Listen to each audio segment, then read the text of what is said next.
Hello, mambo vipi? Leo tutakuwa na Datuzo jikoni tena kwa mara nyingine. Karibu sana.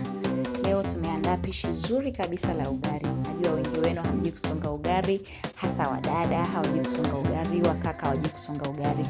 Kwa hiyo leo tutakwenda kujifunza namna nzuri ya kusonga ugali. Unavyoendelea kutazama, usisahau kushare, kusubscribe, like na kucomment hapo. Utuambie uko wapi, lakini tuambie wewe huwa unasongaje ugali wako. Kama unavyoona hapo, nimeweka maji ya baridi kabisa, nimekwisha kutenga sufuria yangu jikoni, na hapo nimeweka unga wangu kidogo kwa ajili ya kuandaa uji kwa ajili ya kusongia ugali. Wengi wanachemsha maji tu, mwishoni ndio wanaweka unga.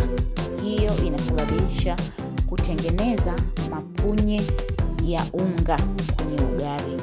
Kwa ili ugali wako uwe mzuri na usiwe na mapunye, hakikisha unaweka unga wako wa uji kabla uji uchemke vizuri.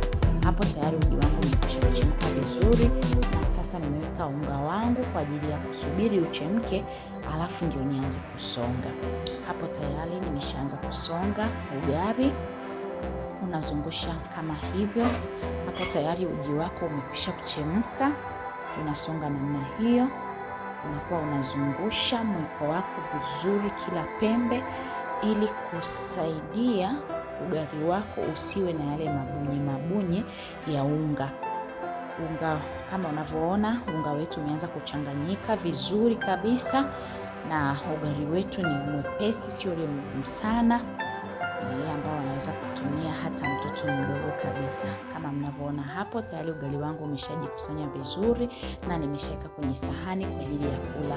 Mpenzi mtazamaji, endelea kusubscribe kwa ajili ya kupata videos nyingi. Karibu sana.